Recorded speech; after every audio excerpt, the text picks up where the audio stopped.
My wife was falsely accused of child abuse during a custody battle, so I spent months building the case that destroyed her ex-husband. You ever meet a man who treats his own kids like trophies he keeps on a shelf? That was Vaughn. He was a father only when other people were watching. In public, he carried the children high on his shoulders and called them his whole world. At home, he used them like furniture. He could move around to win whatever he wanted that day. My wife, Cora, was married to him before she ever met me. She left him because she finally saw what he was, and the day she left was the bravest thing I have ever seen a person do. But Vaughn did not see a wife who had walked away. He saw property that had wandered off, and a man like Vaughn does not let property keep itself. The children, Sam and little Nina, were the center of Cora's whole life. She knew which one hated the crust on bread and which one could not sleep without the hall light on. They were not a part of her life, they were the best part, which is exactly why Vaughn aimed at them, because a man like Vaughn never hits you where it is easy. He hits you where it would end you. It started small in the custody case. First, there were little worries he raised to the court, soft and concerned about how tired Cora seemed. Then one day, he stood up with a grave face and said the unthinkable, that Cora had hurt the children, that they were not safe in her hands. He had no proof, and he did not need any, because Vaughn was charming and calm, and he cried at the exact right moment, and a court would rather be safe than sorry when small kids are involved. Inside a few weeks it was done. Cora lost the children. She was allowed to see them only with a stranger sitting in the room, watching her like she was a danger to the two people she loved most in the world. She came home that night and sat at the table and said, "They think I would hurt my own babies. I would have given anything to fix it for her. Instead, I decided to do something better, something slower, something Vaughn would never see coming. I did not confront Vaughn. I did not call his lawyer. I did not make any noise, because noise was what Vaughn knew how to win. He had spent his whole life performing calm while other people fell apart, and a loud, angry stepfather was a gift to a man like that. So I went quiet and I went slow, and I let him believe he had won clean. While he relaxed, I learned things. The first thing I learned was that Cora was not the first. Years before her, there had been a woman named Renata, Vaughn's partner before Cora, who had also left him and also lost a custody fight she should have won. People half remembered something dark about Renata without ever being able to say what it was. Nobody had ever set the two stories side by side, because Vaughn was careful to only do this to one woman at a time. The second thing mattered more. Vaughn's whole power came from one place. He controlled what the children said. He had spent months telling them what to remember, feeding them lines, scaring them quiet, until two small kids would say whatever kept their father from getting angry. The court believed him because the children seemed to agree with him, and no one wants to call a frightened child a liar. He had made the kids his own little wall, and you do not climb a wall made of children. So I did not try to. I just made the room around them safe. The court had its own person, a neutral woman named Frances, whose only job was to find out what was truly best for Sam and Nina. Vaughn thought she was a formality. I made sure she was not. I never told her what to think. I just helped the honest people in those kids' lives reach her. The teacher who had seen the children flinch, the old neighbor, and finally Renata, who told Frances her own story in a quiet voice and watched the woman's face change. Over 4 months, Frances did the slow work he never thought she would do. She met the children many times, in a soft room with no parent watching, until they finally stopped being afraid of the chair they were sitting in. And one afternoon, Sam, who was 9 and tired of being scared, looked at Frances and said, "Daddy told us what to say. He said if we said it wrong, Mom would take us and we would never see him again." Nina, hearing her brother, nodded and said the same thing in her own small words. Frances wrote down every word, and the look on her face was not concern anymore. It was certainty. He had built his whole case out of 2 frightened children, and he had no idea that the wall he made had just decided it did not want to be a wall anymore. Then Coleman called. Coleman was a quiet friend who worked near the courthouse, and when his name came up on my phone on a Wednesday afternoon, I picked up fast. He did not waste time. He said, "Vaughn filed it Tuesday. The hearing is in 3 weeks. If this goes through, Cora does not even get the supervised visits anymore." Vaughn had filed a motion to end Cora's visitation completely, not reduce it, end it. He wanted her erased. I sat in my truck in the grocery store lot for a long time, just breathing, just trying to keep my hands from doing something my brain had not approved yet, and then I did something stupid. I drove to Vaughn's neighborhood. I made it as far as his street, 3 houses down, engine running, staring at his front door. I sat there for 20 minutes. My hands were shaking on the steering wheel. I could picture it so clear, walking up those steps and telling him every true thing I'd been holding inside for months. I called Cora instead. I told her what Coleman had said. She was quiet for a long time. Then she said, "If I lose the visits, Sam and Nina will think I stopped coming. They will think I chose to leave them." That one sentence pulled me back. I turned the car around and drove home. Rage was not going to help Cora. The plan was. The next morning I reached out to Renata. I asked her if she would put what happened to her in writing, something a court could see, something that showed the judge Vaughn had done this before. Renata went quiet, and then she said, "The last time I tried to fight him, he made me look crazy. He called my job. He called my mother. By the time it was over, even my own sister thought I was the problem." I could hear it in her voice, the way she was already bracing for it to happen again, the way years of Vaughn had taught her that standing up only meant getting knocked back down harder. I told her she did not have to do anything, but that Frances already believed her, and this time she would not be alone. She said she needed 2 days. A few days later, I made a mistake. There was a school event for Sam, and Cora was not allowed to go, so I went to take pictures. I was standing near the back of the room when Vaughn walked up to me. He had that easy smile on his face, the one he wore like a suit jacket, and he stood just a little too close, like we were old friends. He said, "You know, I have nothing against you personally. You seem like a decent guy, but you are not their father, and I think deep down you know that." I should have nodded. I should have walked away. Instead, I looked right at him and said, "I know exactly what kind of father you are, Vaughn." His smile did not move, but his eyes went flat, like someone had turned the light off behind them, and I watched him register what I had said and file it away. He gave me a small nod, almost friendly, and walked back to the other side of the room. I stood there with my heart going fast and realized I might have just given away more more than I could afford. That night, Cora sat down on the edge of the bed very slowly and said, "He's going to start watching you now. He's going to wonder what you meant." She was right. Vaughn was a lot of bad things, but he was not dumb. He had heard something in my voice that told him I was not just an angry stepfather running his mouth. The clock had just gotten faster. It took less than a week for Vaughn to move. Cora's lawyer called Monday morning. She said, "Vaughn's attorney filed a motion to have you barred from any involvement in the case. They are calling you an unrelated party with a personal vendetta." That was always how Vaughn worked. He did not defend himself. He just picked a new target and made everyone look at them instead. I had spent months being invisible, and one sentence at a school event had put me in his crosshairs. The lawyer told me to stay away from anything related to the case. I told her I understood. Then a small piece of good news, or what looked like it. Frances told the court she was not finished with her evaluation. She needed more time. Vaughn's side objected hard. The judge gave Frances 10 more days. That was it. 10 days. 10 days to get everything lined up. 10 days for Renata to make her decision. 10 days before Vaughn walked into that courtroom and tried to cut Cora off from Sam and Nina for good. I sat at the table that night and did the math over and over like the numbers might change if I counted them differently. Every one of those days felt like it weighed 100 pounds. On day 3, Renata called. She was talking before I even finished saying hello. She said, "I will do it, but I need you to understand. If this does not work, he will come for me again, and I do not have anyone to catch me this time." I told her the truth. I said, "Frances already has enough on her own. Your statement is one more brick, not the whole wall." She wrote it that same night, every detail, every date she could remember, every time Vaughn had turned her own words into weapons. She sent it directly to Frances, and when she texted me to tell me it was done, all she wrote was "sent." One word, but that one word was the bravest thing I had seen from anyone other than Cora and Sam. Then Vaughn did what Vaughn always does when he feels the air change. He went to the children. It was his weekend with Sam and Nina, and I know how that conversation ended because Sam told us. Vaughn sat them down and told them a man named Francis was trying to take them away from him. He looked at Sam and said, "If you say the wrong things, they will send you to live with strangers. Not even mom. Strangers." He used that word like a knife because he knew what it would do to a 9-year-old. That night, after Vaughn had gone to bed, Sam took the old phone Cora had given him months ago for emergencies, went into the bathroom, closed the door, and called her.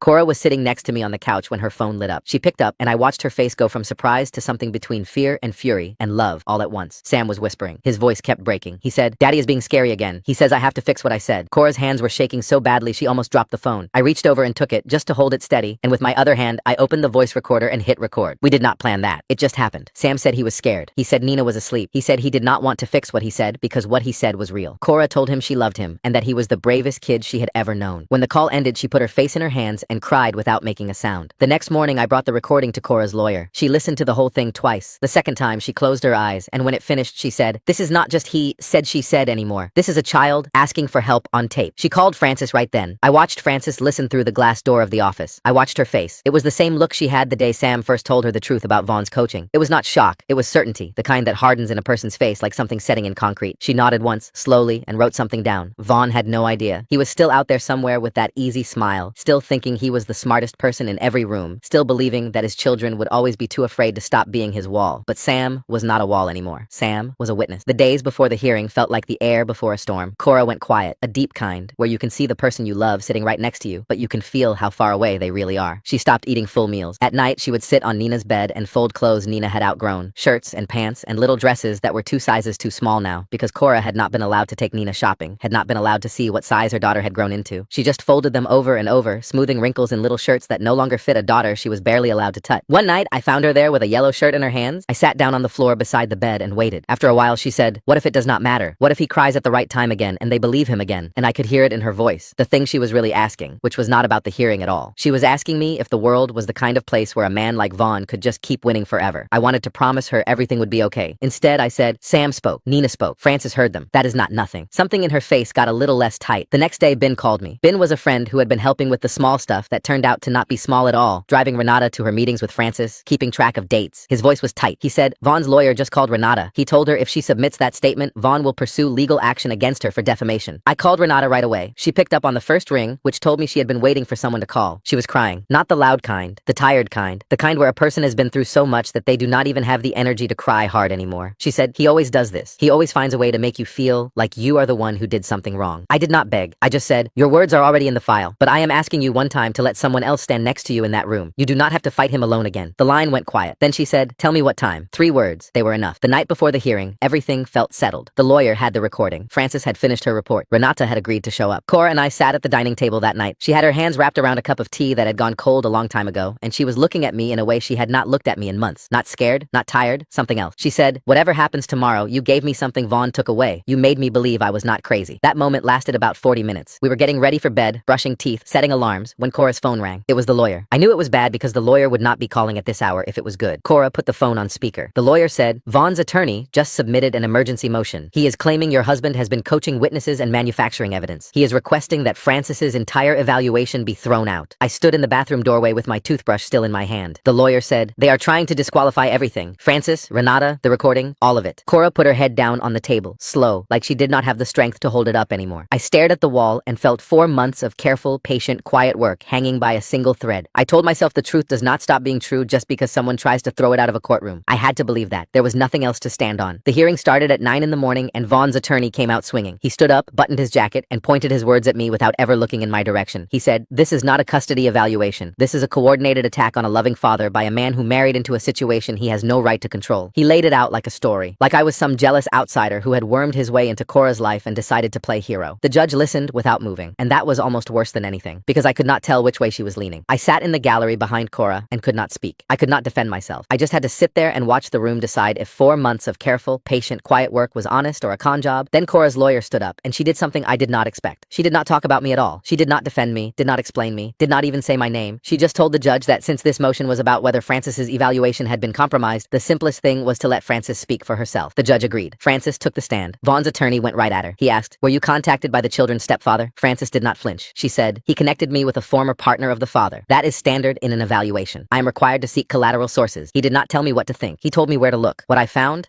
on my own. Then Francis opened her report and walked through everything. Months of interviews, observations, notes she had taken every single time she sat with Sam and Nina. She described how Sam's words changed over time, how in the beginning he talked like he was reading from a script, using phrases no 9-year-old would use on his own, stiff and careful and scared, and how slowly, meeting by meeting, once he felt safe, he started talking like a kid again. She read Sam's words out loud to the courtroom. Daddy told us what to say. He said if we said it wrong, Mom would take us and we would never see him again. Then she read Nina's words, smaller and simpler. Daddy practices with us. He gets mad if we forget. Nobody in that room made a sound. Cora's lawyer stood and played the recording. The judge heard Sam's voice, thin and whispery. A little boy hiding in a bathroom in the middle of the night saying, Daddy is being scary again. He says I have to fix what I said. Then the lawyer asked for Renata's statement to be read into the record. Renata was in the room. I saw her stand when her name was called. Her hands were shaking. Her voice cracked on the first few words, but she did not stop. She told them everything. The charm, the lies, the coach statements, the way Vaughn had cut her off from everyone she loved until she thought she was the crazy one. She looked at Vaughn once. She said, you told me no one would believe me either, but someone did. Vaughn's attorney tried to save it. He put Vaughn on the stand. Vaughn started strong. He cried. He talked about his children like they were the only light in his life. He said, everything I have done has been to protect Sam and Nina. I am their father. I know them better than anyone. But Cora's lawyer only asked one question. She said, if you know them so well, can you tell the court what Nina's favorite bedtime story is? Can you tell us which food Sam will not eat? Can you describe the nightlight Cora bought because Nina cannot sleep in the dark? Vaughn opened his mouth. Nothing came out. He looked at his lawyer. His lawyer looked at the table. The judge leaned forward and asked Vaughn directly, did you tell your children what to say to the evaluator? Vaughn said, no, Your Honor. I would never do that. The judge paused. She looked at Francis's report. She looked at the transcript of the recording. She said, the evidence before me suggests otherwise. That was when Vaughn broke. He did not yell. He did not pound the table. Something worse happened. He turned toward the part of the room where Sam and Nina would have been sitting if they were there, and their empty chairs filled the silence in a way that was harder to watch than anything I had seen in months. He said, in a voice that did not sound like a performance anymore, they love me. Ask them. They will tell you they love me. And every single person in that courtroom understood the same thing at the same time, that Vaughn's love for his children was never about them. It was always only about what their love proved about him. The judge ruled from the bench. Francis's evaluation stood. The emergency motion was denied. Supervised visitation was not taken from Cora. It was reversed. Vaughn would be the one sitting in a room with a stranger watching him, pending a full review of his conduct. The judge ordered a formal investigation into witness coaching. Behind the barrier between the gallery and the table, Cora's hand reached back and found mine. She squeezed so hard it hurt. She did not turn around. She did not need to. The first unsupervised visit happened on a Tuesday. Cora picked Sam and Nina up from school, and Nina ran to her so fast she almost tripped on the sidewalk, arms out, backpack bouncing, and Cora caught her and held on like she was never going to let go. Sam walked because he was 9 and trying to be cool, but when Cora opened her arms, he fell into them like he had been holding his breath for a year. I waited by the car. Sam looked up at me and said, are we going home? I said, yeah, buddy, we are going home. That night, after the kids were asleep, Cora sat on the porch and said, he took a year from us, a whole year. I sat beside her and said, he did not take them. He just made it harder to get here. She was quiet for a while. The hall light still burned because Nina still needed it. Vaughn's first supervised visit was scheduled for the following Thursday.